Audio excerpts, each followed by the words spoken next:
UEFA Champions League iliendelea usiku wa jana. Goli nyingi sana zimetembea. Wale maafisa ubashiri tunajua siku ya jana ilikuwaje ya neema kwenye eneo ya magoli. Wazee wa 2+, 3+, 1+ zililipa sana, lakini watu wa kumfuata fulani ashinde baadhi walipiga, lakini wapo ambao walianguka kutokana na bashiri zao. So nakupa roundup ya matokeo ya siku ya jana, lakini na ratiba ya michezo kwenye siku ya leo ili tuweze kuendelea kuona dunia ya michezo inaendaje. Of course nikianza na mchezo ambao ulipigwa kwenye dimba la KMC ambao uliwakutanisha Mbeya City na Tanzania Prison.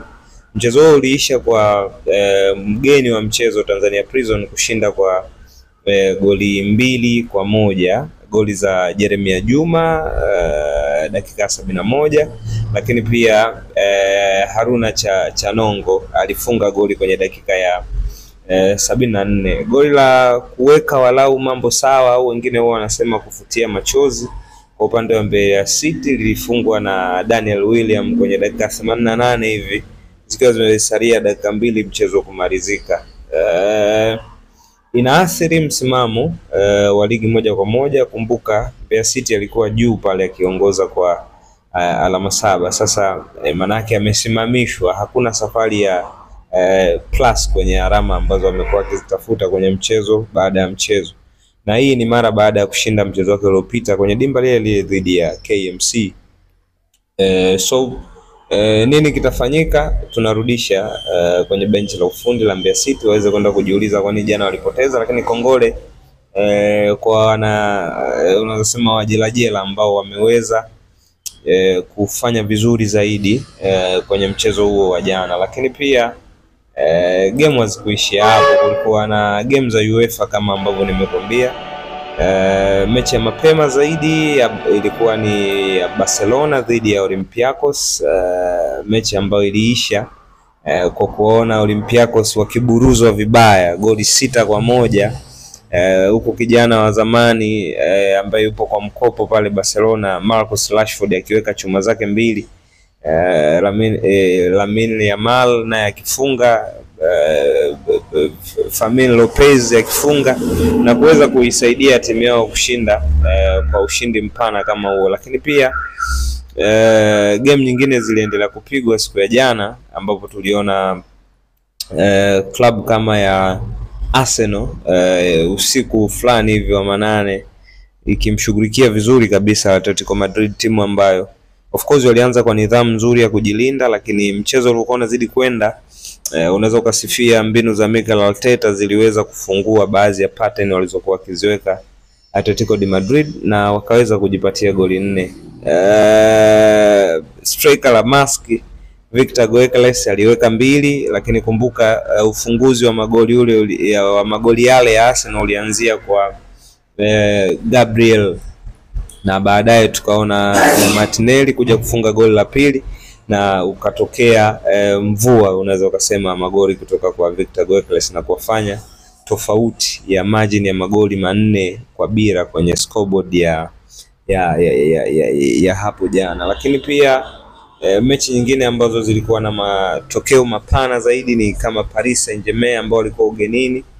Tulishuhudia red card za kutosha jana, Bayer Leverkusen wakimaliza na wakiwa pungufu, the same applies kwa PSG wakimaliza wakiwa pungufu, lakini mchezo uliisha kwa magoli 7 kwa 2 na kufanya PSG kuondoka na ushindi.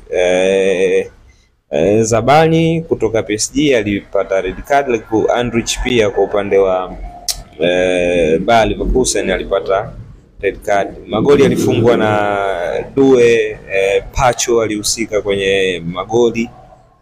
Unaweza ukamtaja Kvaratskhelia ambaye pia naye alifunga siku ya jana. Ousmane Dembele alifunga na Vitinha pia alifunga kwenye siku ya jana, huku goli za Bayer Leverkusen zote zikifungwa na mtu mmoja, Garcia akifunga dakika 38 kwa penalti, na dakika 54 hivi wakati goli zikiwa 5 kwa upande wa PSG, aliwapatia goli la pili klabu yake ya Bayer Leverkusen.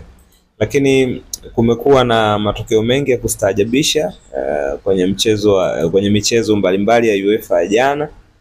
Kama ambavyo nimekujuza, Newcastle alipiga mtu goli 3 kwa bila. Benfica wakiwa hawaamini. Copenhagen walipasuka kwa goli 4 za Borussia Dortmund, na wao wakipata goli 2 tu. Kwa hiyo ndio ilikuwa siku ya jana. Tuliona Manchester City akishinda kwa goli 2 bila. The same applies kwa Inter akimpasua Royal Union SG kwa goli 4 dhidi ya bila za mpinzani ambaye alikuwa ndio mwenyeji kwenye mchezo husika. Kwa hiyo kumekuwa na muendelezo wa matokeo, lakini upambanaji wa timu kutokana na ubora wa timu husika kwenye msimu husika. Leo pia UEFA kitaumana, games zitapigwa. Jana of course niliupa sana macho mchezo wa Atletico na Arsenal, huku kwingine nikiwa nachungulia.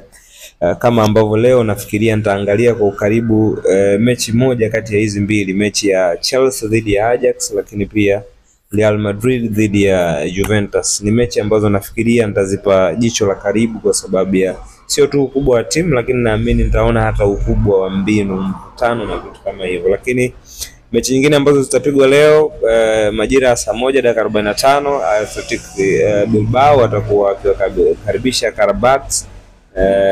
Lakini pia Galatasaray watakuwa nyumbani kuwakaribisha Bodo Glimt, na Atalanta watakuwa nyumbani pia kuwakaribisha Slavia Prague.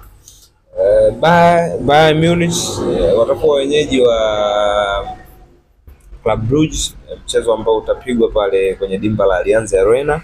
Na pia Monaco watakuwa Ufaransa pale kwenye jiji la fashion na starehe kuwakaribisha Tottenham Hotspur, mchezo ambao utapigwa kwenye majira ya saa 4 fulani hivi usiku. So hiyo ndio roundup ya michezo barani Ulaya, Bongo. Lakini pia kwa kumalizia ni kupitishe kwenye basketball ambapo tulishuhudia mbungi likipigwa leo, na NBA alfajiri ya leo tuliona mchezo ambao uliwakutanisha Golden State Warriors dhidi ya Lakers, na mchezo kuisha kwa vikapu 119 dhidi ya vikapu 109 vya Lakers. Of course ilikuwa ni alfajiri na nilikuwa macho, sikupata nafasi ya kutazama mchezo, lakini notifications huwa na switch on. Niliweza kuona matokeo na kwenda kuangalia highlights. Of course ulikuwa mchezo mzuri sana. LeBron akikubali kupoteza mbele ya mhasimu wake Stephen Curry. So